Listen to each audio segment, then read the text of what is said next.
अस्सलाम वालेकुम friends fridge के अंदर इनके डोर्स की इन रबड़ का बहुत अहम किरदार होता है। हमने बहुत से केसेस में देखा कि ये रबड़ फट जाता है, क्रैक हो जाता है, हार्ड हो जाता है और बिल्कुल यूजलेस हो जाता है। तो आज हम इस फ्रिज के रबड़ के फटने या ख़राब होने की वजह के बारे में बात करेंगे, फिर उसका हल भी निकालेंगे और आपको आज एक ऐसा टिप दूंगा कि फ्रिज का रबड़ सारी ज़िंदगी ख़राब नहीं होगा। तो फ्रेंड्स अमूमन हम फ्रिज का दरवाज़ा इस स्पीड में बंद कर देते हैं। जब हम इस स्पीड में बंद करते हैं तो इसके अंदर ऑटोमेटिकली हवा का वैक्यूम जनरेट हो जाता है। ये देखिए इस वक्त ये लॉक हो गया।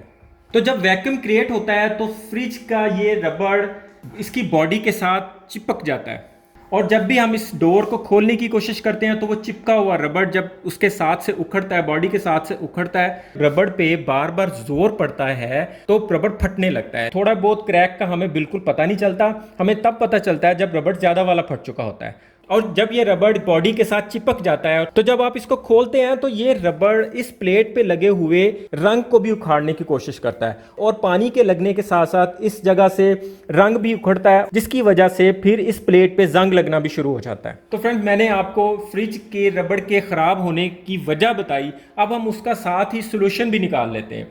आपने अपने फ्रिज के साथ एक छोटा सा काम करना है जिसकी वजह से आपका रबड़ ज़िंदगी में कभी ख़राब नहीं होगा, कभी हार्ड नहीं होगा। फ्रेंड्स हमने किसी भी टाइप की वैसलीन लेने ली है, आप ये पेट्रोलियम जेली भी कहते हैं इसे, ये भी वही चीज़ है, ये कंपनी चेंज है। हम किसी भी टाइप की इस वैसलीन ले लेंगे। अगर आपके पास पेट्रोलियम जेली या वैसलीन अवेलेबल नहीं हो सकती तो आप सरसों का ऑयल भी थोड़ी सी मिकदार में ले सकते हैं। हम इस वैसलीन को इस तरह फिंगर पे लगा के, रबड़ की इस प्लेन जगह पे मैग्नेट प्लेट होती है जो फ्रिज के साथ अटैच हो जाती है, तो हमें इस जगह पे थोड़ी सी, बिल्कुल थोड़ी सी मिकदार में ये पेट्रोलियम जेली लगा देनी है। बिल्कुल थोड़ी मिकदार में हमें चारों साइडों पे ये पेट्रोलियम जेली लगा देनी। नया फ्रिज खरीद के अगर आप ये वाला काम कर लेते हैं, सारी ज़िंदगी आपके फ्रिज का रबड़ ख़राब नहीं होने वाला। फ्रेंड्स हमने माइनर सी मिकदार में इसमें पेट्रोलियम जेली अप्लाई कर दी है इस रबड़ के चारों साइडों पे। इस अमल के बाद जब फ्रिज वैक्यूम क्रिएट करेगी तो ये रबड़ फ्रिज की बॉडी के साथ चिपकेगा नहीं और ये दरवाज़ा बिल्कुल आराम से खुल जाया करेगा और फ्रिज का रबड़ फटेगा भी नहीं। अब आते हैं इसके फटे हुए हिस्से को जोड़ने की तरफ।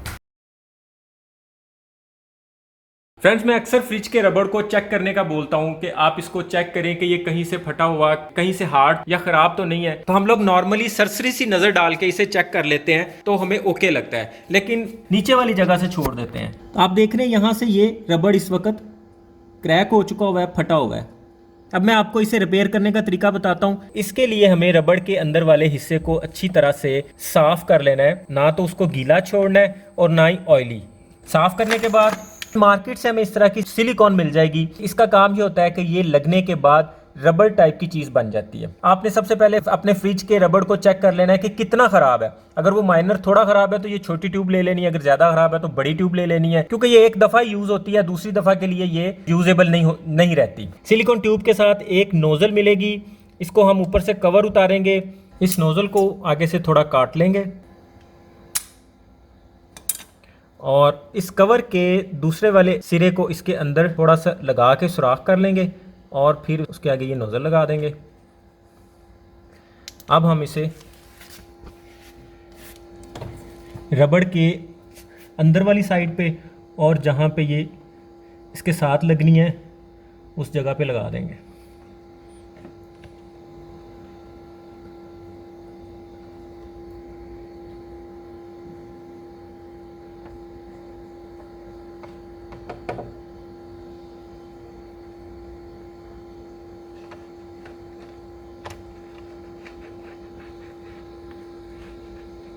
जहाँ जहाँ से फटी है वहाँ सारा इसको लगा देंगे।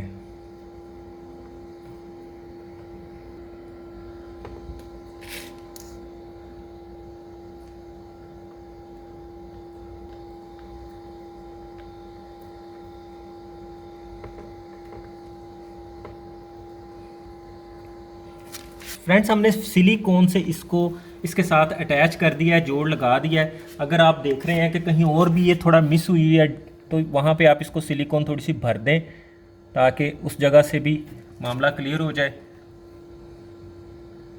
थोड़ी देर बाद ड्राई होके ये भी उसके साथ रबड़ का ही हिस्सा बन जाएगी। ट्रांसपेरेंट सिलिकॉन लेनी है हमने, दूसरी भी मिलती है लेकिन हमने ट्रांसपेरेंट सिलिकॉन लेनी है। इसके बाद हमने एक काम करना है कि जिस जगह पे जोड़ लगा रहे हैं इस जगह पे हमें वैसलीन या ऑयल लगा देना थोड़ा ज़्यादा, ताकि जब हम अभी दरवाज़ा बंद करें तो वो सिलिकॉन इस जगह पे चिपके नहीं। वैसे तो अब हम इसको सारे को लगा देते हैं ताकि यहाँ रबड़ बिल्कुल ना चिपके। इसके अलावा यहाँ एक और कट है, इसमें भी हम थोड़ी सिलिकॉन लगा देते हैं और जिस जगह पे इसने लगना है उस जगह पे वैसलीन भी लगा दी है।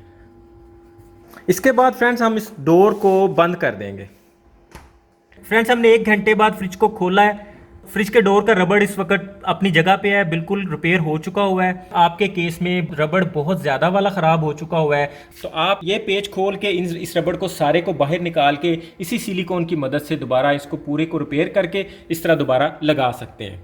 अगर आपके पास सिलिकॉन अवेल नहीं हो सकती तो आप इस तरह की शीशा टेप लेके भी इस रबड़ के उस हिस्से पे लगा सकते हैं जहाँ से फटा हो। लाइक यहाँ से फटा है तो आप इसको यहाँ पे इस तरह चिपका के तो इसके एजेस को खोल के तो इसके ऊपर लगा सकते हैं।